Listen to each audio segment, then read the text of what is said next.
All right, everybody, welcome back to the channel.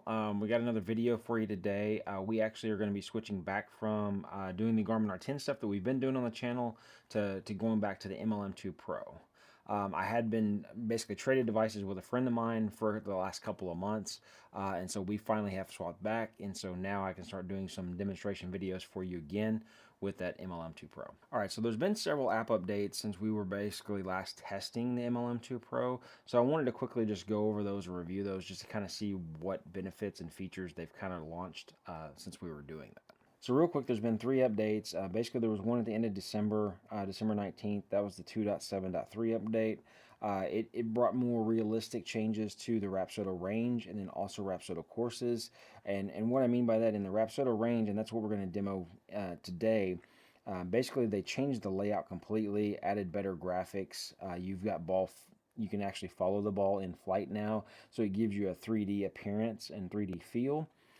They've also added like target placement, so that you can kind of set a target out there that you can actually hit at instead of just hitting balls into like a 2D picture like you could before. And then they've done several things in the Rapsodo courses with this update. They added the landscape orientation mode, thank God. So for anybody that uses a projector like I do here, you basically can now, use more of your screen than what you could before in just portrait mode.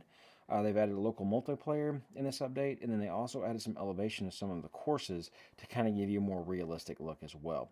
Now that feature is still in beta, so not all courses have had that added to them, but I do believe we will be demoing that in the next video and kind of comparing it to a course I played before. All right, and then at the end of January, we got the 2.8.3 update.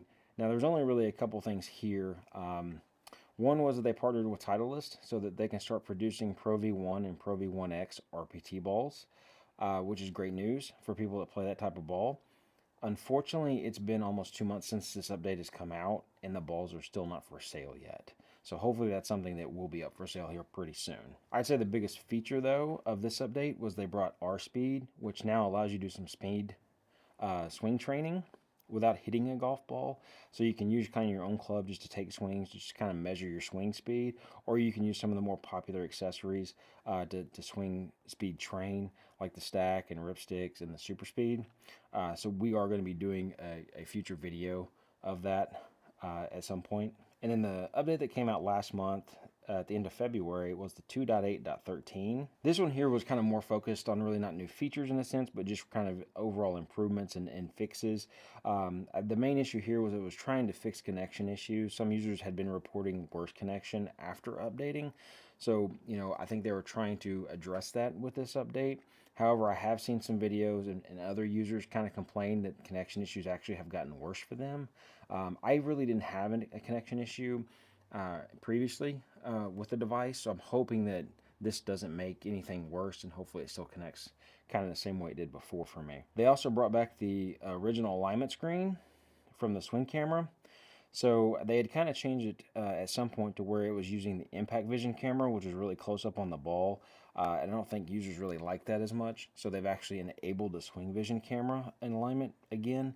And now you can kind of toggle between the two, whichever one you prefer. And then they also made some improvements to shot capture in connection with third-party apps. So with Awesome Golf, with E6 Connect and stuff, and we'll kind of be demoing some of that on the channel as well in future videos. So as you can kind of see, we're getting updates like almost monthly, it seems like at this point, and since it's getting closer to the end of March at the filming of this video, I think there's already a new update that's kind of in beta testing right now, but it isn't out for the general public use just yet. So hopefully within the next week, maybe 10 days, like that one will make an appearance, and then we can kind of see, what kind of improvements that they're going to give us with that. It is very encouraging to see that the device has been out for almost a year, and they're still really committed to actually updating the device and updating it this frequently. All right, so now we're about to jump into the demo. I do have the MLM2 powered on, and we do have, as far as the setup in the sim today, we have it set to the MLM or Rapsodo's minimum specs. So real quick, we've got the device back here. It's laser measured to the impact screen at 14.5 feet. And then we've got this red T on the ground here. That's laser measured to the screen at 8 feet. So then that leaves us basically 6.5 feet between the device and our hitting location, and that is kind of the minimum specs recommended by Rapsodo. All right, so let's get launched into the app and get the device connected. So real quick, we are going to go out to the range, the new range. It is going to go ahead and connect through my preferred method, which is through my Wi-Fi. I do typically do that so that I can still AirPlay my iPad up to the projector screen there. All right, so we are connected into the range. Real quick, you'll kind of notice I did a screenshot of this earlier, but the Titleist RPT balls are still say coming soon. So until I think that actually goes away and you have an option to select that, then maybe that's when they'll be available for purchase, but they're still not available for purchase just yet, unfortunately. All right, so we're indoors, so we're going to select net. We are using the Callaway RPT ball. We will leave it at sea level, and then we'll go graphics quality on high. Real quick, all right, so in case you guys are wondering, I do have a hole in the screen now. I hit a wedge shot just yesterday that kind of went through the screen finally. I do have a heavy moving blanket actually behind my screen to kind of dampen and kind of soften and deaden the ball a little bit. So it's not really any danger of going through that and hitting anything. So we're going to continue to demo things here. I'm going to do a couple more videos on the MLM2 Pro while we're kind of waiting on the new screen to come. All right, so let's kick into the range here. Now this is something that is kind of new since the last time I did a demo video of this. You can actually set a target distance. We are going to start off with pitching wedge. And so I'm going to set this probably at about 140 yards. I typically carry the pitching wedge probably closer to about 135, 136-ish, but I expect it to kind of bounce forward just a little bit. All right, so we select our club. Real quick, I was kind of touching on this before in the video as well. You now have both cameras to where you can set up your alignment. It's still going to launch and default to the new Impact Vision camera, but you do have the option to go back to the old Swing Vision camera if you do choose to. I know a lot of people like lining it up that way. It just gives you a bigger view of your overall hitting area and kind of your room to help get you aligned a little bit straighter. So we are aligned and everything, so we'll start session. All right, so real quick, I kind of showed two pictures earlier, basically comparing just kind of just a static image of both ranges. You can obviously tell now that they've done a lot better job as far as the skyline in the background, the graphics, the overall look of the range. The colors are much better. I mean, greens and blues. You've got your data tiles down here at the bottom, whereas before they were located on the left and right hand side. You've got a replay button down here in the bottom left-hand corner, and then they've kind of pulled out the carry and total number and put it up in the top left-hand corner, which I think is pretty handy. They also have given you a mini map, so we can quickly see that target that I set at 140 yards over there. And then if we scroll to the right, it kind of shows us what our target distance is set to. And then as we hit shots, it's going to total those shots and then give me an average proximity to the center of that target, and then how many times I actually hit the target. Now quickly, if we click down here in the bottom left, this is your menu. You can change those metrics. You can basically take some of them away. You can add a few to them if you want to. So they have basically 11 in all. So these: ball speed, club speed, launch angle, smash factor, launch direction, spin rate, spin axis, apex. You get descent angle, side carry, and shot type. All right, and then as far as other menu options, you've got an audio on and off. There is a kind of a little bit of a background track that you can kind of turn off there. You can always go back in here and check your alignment like we did before. There's grid lines on the mini map, and then also out there in the range view. You can turn those on and off. Camera settings.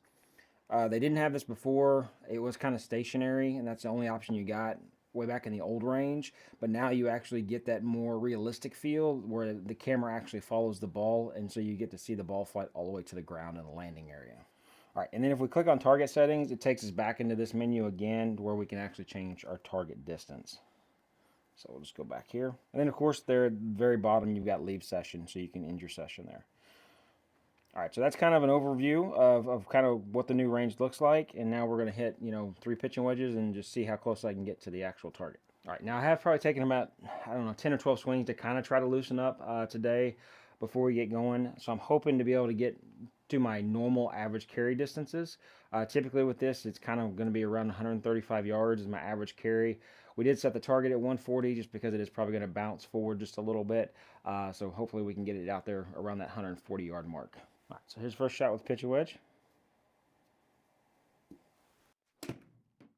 A little fat maybe, and left.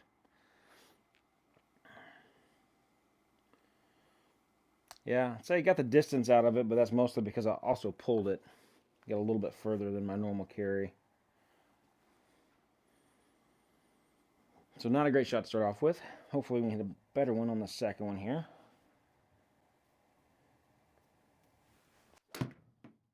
Probably a little bit right.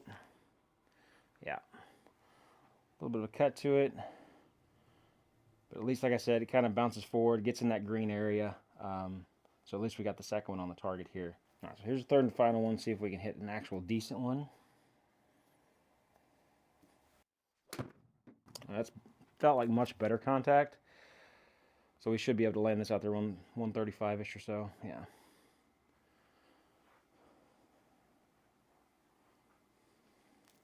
So yeah, as you can see now, I mean, it's much snappier. The ball goes out there, it flies out there. You get the ball flight trace, which is great. It adds that realism to it. But then also, it seems like it's working much faster. In the old range, you'd watch that tracer just kind of go out into the distance. It seemed like forever, and so then you had to kind of wait. So I feel like you're getting back to hitting balls much quicker here, and so you can get more practice in less time, which is great.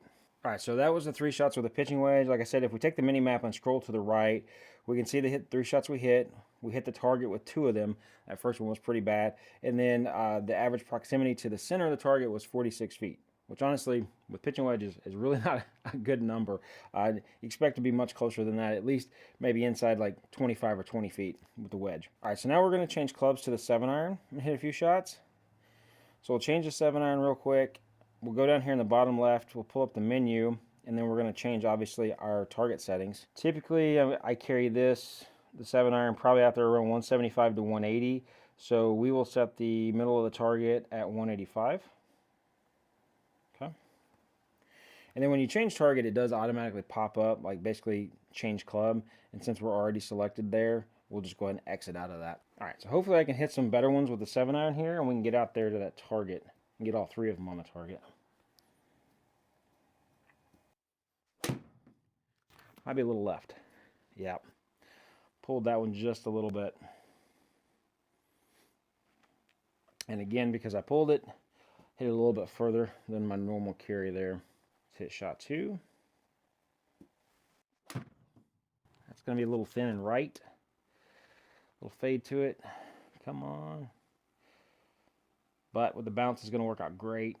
Really close to the center of the target there. Probably just about 6 feet away. All right, one more here. Try to draw it a little bit. It's trying to.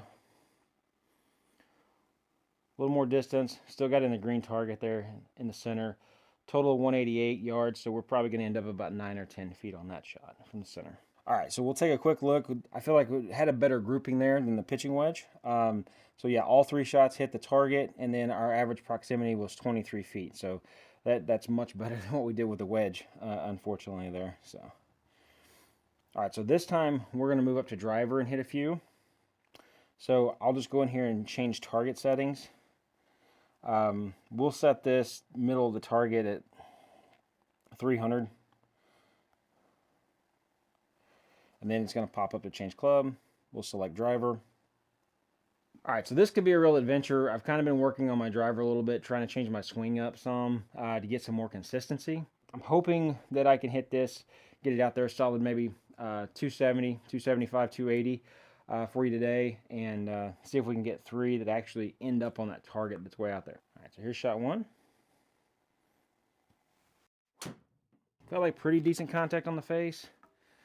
A little fade to it.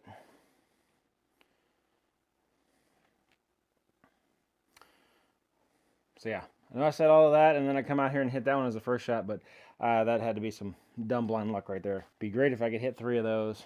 That's kind of what I've been working on, is a little bit of a cut, a little bit of a fade. So we'll see if we can hit another one.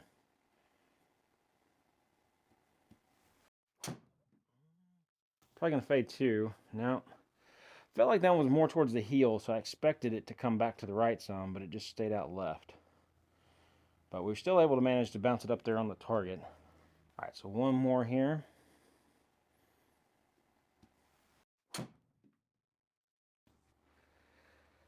A little bit of a cut, not bad. All right, we carried it 284. It rolled forward to 297. So sad thing is, I think those 3 shots, I'm going to have an average proximity probably closer than I had with my freaking pitching wedge. All right, so let's take a quick look. All 3 shots hit the target, and the proximity, yeah, the average proximity was 41 feet, which I do believe was under what I had with the pitching wedge at 140 yards. All right, so that's going to kind of conclude it for as far as the demo portion of the day. I mean, I wanted to just get in here and show you the new range since I haven't had the device for a couple of months. I think they made some great improvements. They continue to make improvements. I even think that there's another update that's coming probably at the end of this month. That will even enable some better features. We've got another video coming up next probably that we're going to basically do some comparison as far as the Rapsodo courses and kind of show you what that looks like as far as like with the added elevation and how much more realistic it looks. So make sure to stay tuned for that. If you are enjoying this kind of content, you like the video, you got something out of it, make sure to give the video a like. Also, if you enjoy this content, the launch monitor space and sim stuff, make sure to subscribe to the channel if you haven't. Help the channel out. All right, guys, I want to thank you again for watching the video today. Y'all have a great day, and we'll see you in the next one.